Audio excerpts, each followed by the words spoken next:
What do you see in the unknown? Beauty? Unexplored opportunity? Or lack of control? Deep-seated fear? Do you feel overwhelmed? Do you feel conflicted? Do you feel assured?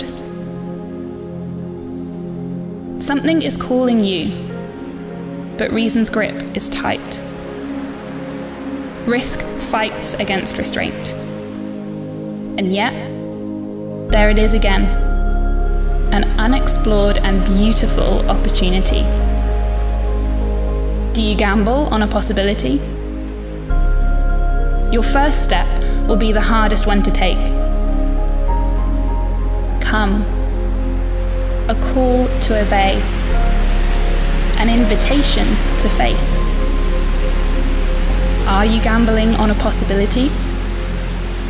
Or faithfully trusting a promise? The firm footing of that first step is unexpected. A miracle. You've left behind certainty, left behind safety. You've stepped out onto the surface of the unknown. There is no faith without risk. This is a story of faith.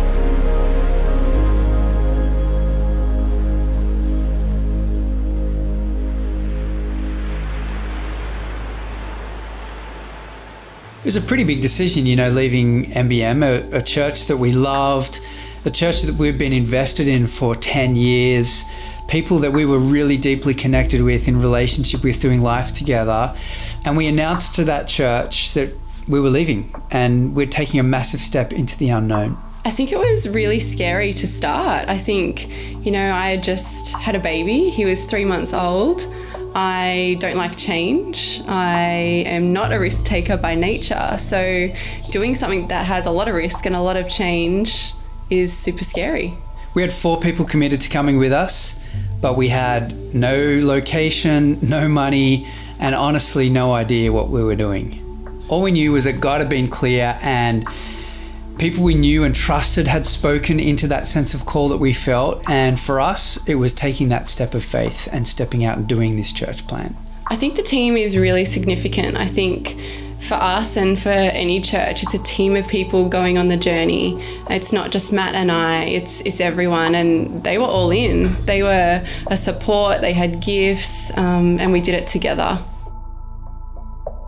The experience of moving between the first few buildings was really different. We met in our house, in our living room, in an apartment in the city. We squashed it all in. People were side by side. Then we moved to the Hive Bar in Erskineville, which was a much different space. We were upstairs. There was a bit more room. There was some cold drinks of water on the side. Then we moved to a live music venue called the Roxbury in Glebe. Again, bigger space. We were growing. We had to keep expanding. Then we moved to Pact in Erskineville, and this felt like home. We were here for the next 18 months and we started to put down some roots, and then we just exploded. We grew and had to move again. So we moved on to the Factory Theatre in Marrickville, and this space has been our home for the last 3 years, and we are loving it there. We love the sound, we love the venue, we love the vibe, and who knows what God has for us next.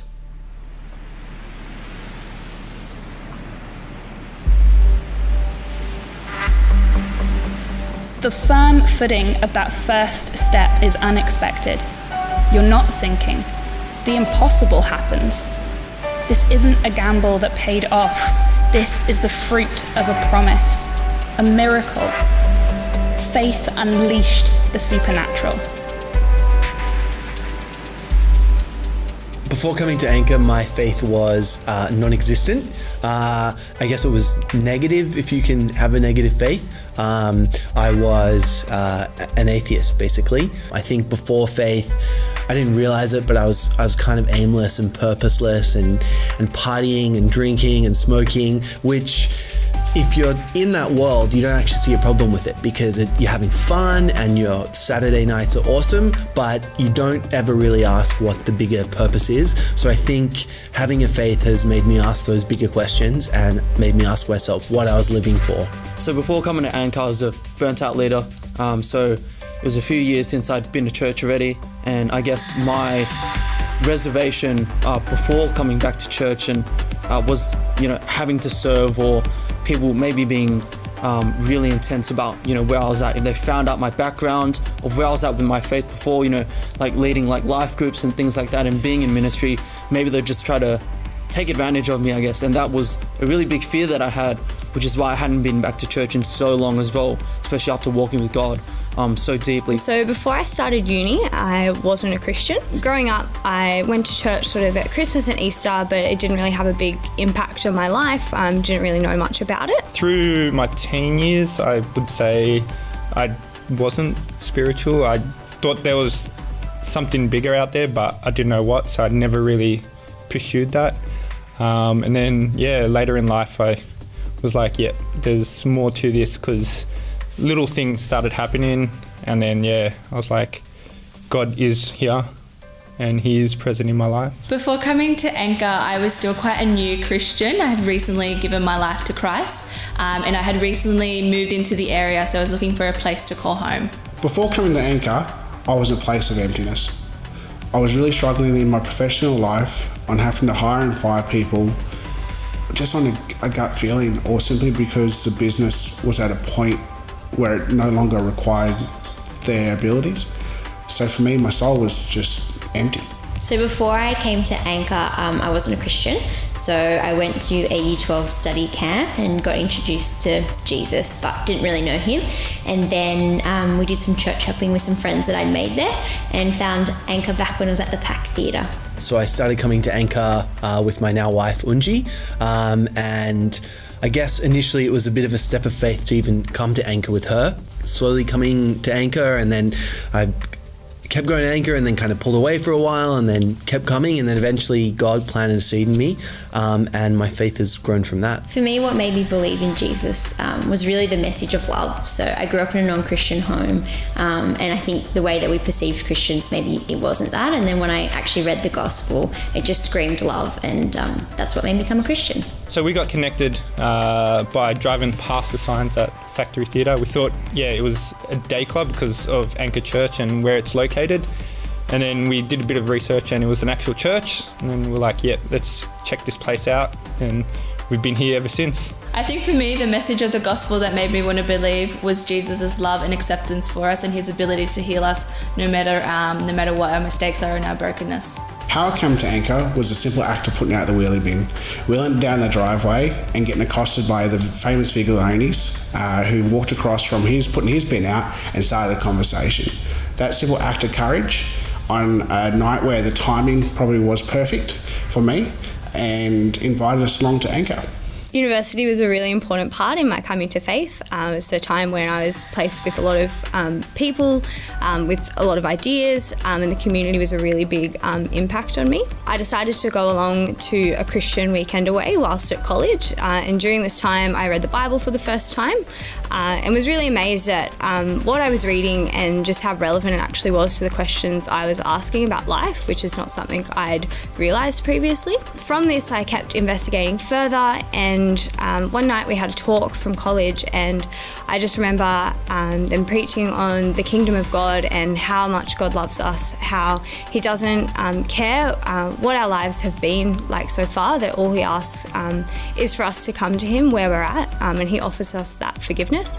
And that was a point where it really hit home for me. I realised how far I'd fallen, and that it didn't matter to God, that he does love us and meet us where we're at.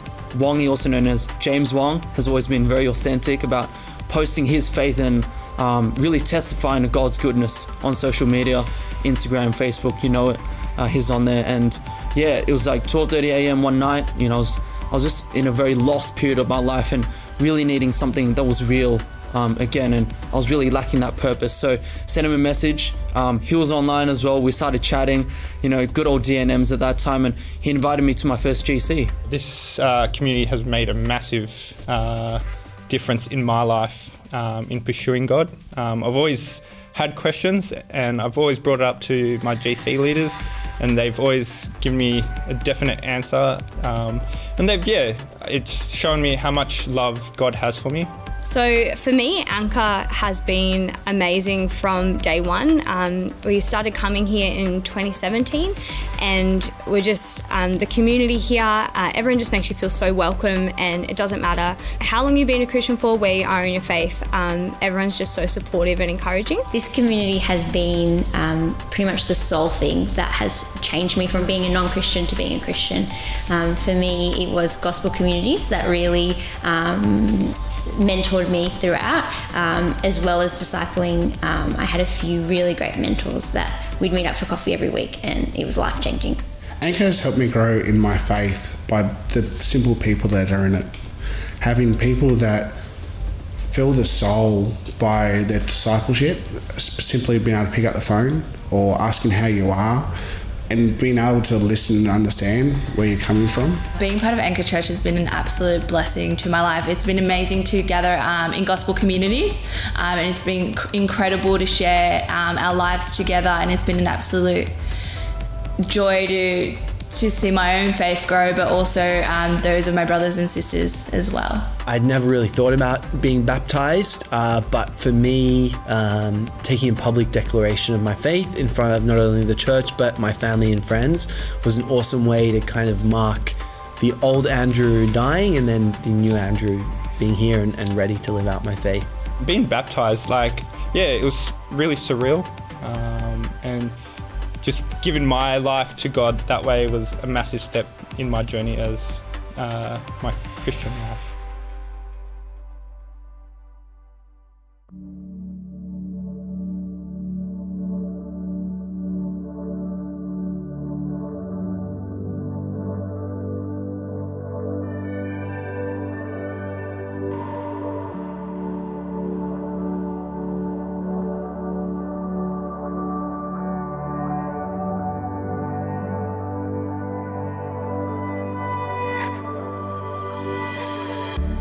We are an outpost of his kingdom, a city on a hill, salt, light. There is no faith without risk. Jesus calls us to obey, to step out in faith, to step out of the boat, and our task is to keep our eyes fixed on him. We need to keep doing whatever it takes to bring the wayward home, to help people encounter God's love. This is why we're here. This is our call, and this is what we will continue to do. And we've only just got started.